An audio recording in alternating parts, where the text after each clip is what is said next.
With the senior Mesopotamian succession from Ham and Nimrod diverted into Egypt, we are left with Shem and his family to provide the Bible's key patriarchal strain from Noah. The parallel lines from Ham and Japhet progressed into Arabia, Anatolia and Greater Scythia by the Black Sea, then eventually across Europe to Ireland. Japhet was indeed Ham's brother, just as the Bible explains. Hence, he was also a son of TubalCain, not a son of Noah as related in Genesis. Ham and Japhet were key ancestors of the Scots Gaels and, as correctly determined by the noted scholar Robert Graves, Japhet was known to the Greeks as Iapetus, a traditional style within his Titanic strain. In practice, he was Iapetus II, the great Anu having been Iapetus I. The cursed descendants of Noah's son Canaan were identified as Canaanites, whose Mediterranean boundary was said to extend from Sidon to Gaza, and inland to Sodom and Gomorrah by the Dead Sea.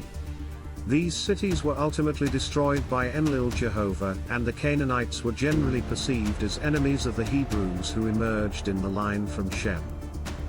At this stage in the Old Testament account, 3 further pronouncements are made by Jehovah, who is called El Shaddai in the early texts. First, Abraham is renamed from his former name Abram. Second, the rule of circumcision is introduced for the family heirs. Third, Sarai's Mesopotamian name, meaning contentious, is changed to Sarah, denoting a princess. In the context of Sarai's change of name, El Shaddai further informs Abraham that the newly designated Sarah will be a mother of nations and that kings of people shall be of her. Although Abraham's ancestral family had been influential in Mesopotamia, this is the Bible's first mention of future Hebrew kingship, but no reason is given for such an ostensibly important prospect. In fact, this particular covenant was not actually made with Abraham, but with the unborn Isaac. I will establish my covenant with him for an everlasting covenant, and with his seed after him. 17:19. Genesis 15:18 also contains the promise that Isaac's descendants will inherit the Egyptian empire from the river of Egypt, unto the great river, the river Euphrates. No such promise is made, however, in respect of Abraham's eldest son Ishmael, nor for any of Abraham's other 6 sons by his additional wife Keturah.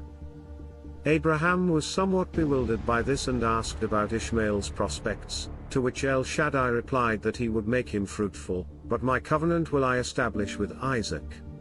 This makes it clear that, although Ishmael was the elder of the half-brothers, Isaac was to be recognized as the ancestor of the future kings.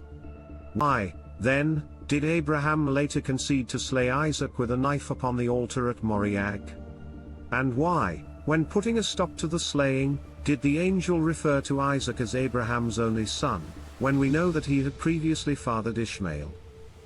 In considering these 2 questions, it is of interest to note that the Quran, while relating the same story of the near sacrifice, does not name the son concerned. Indeed, many Islamic scholars conclude that the intended victim was not Isaac, but Ishmael, the son of Hagar, who is described in the Book of Adam as the daughter of a pharaoh in descent from Nimrod. Researchers have long debated and pondered upon the ambiguity of this whole sequence of events, with particular wonder over why the empire of Egypt should be the kingdom promised to the successors of Isaac. Historically, this would make sense only if the compilers of Genesis knew that a line of descent from Isaac had become pharaohs of Egypt.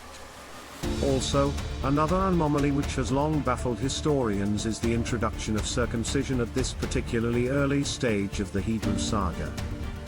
In the Ethiopian chronicle Natsum al-Jawahir, the string of gems, Terah's wives are given as Tohwait, mother of Sarai, and Yawnt, mother of Abraham.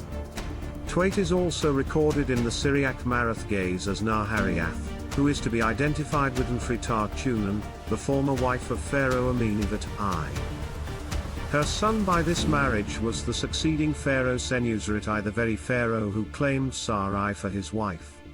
This is not surprising, since Sarai was Senusret's maternal half-sister, as well as being Abraham's paternal half-sister, and it was common practice for Egyptian pharaohs to marry their sisters in order to progress the kingship through the female line. With this in mind, could it be Perhaps, that Isaac was not the son of Abraham after all, but the son of Sarai and the Pharaoh.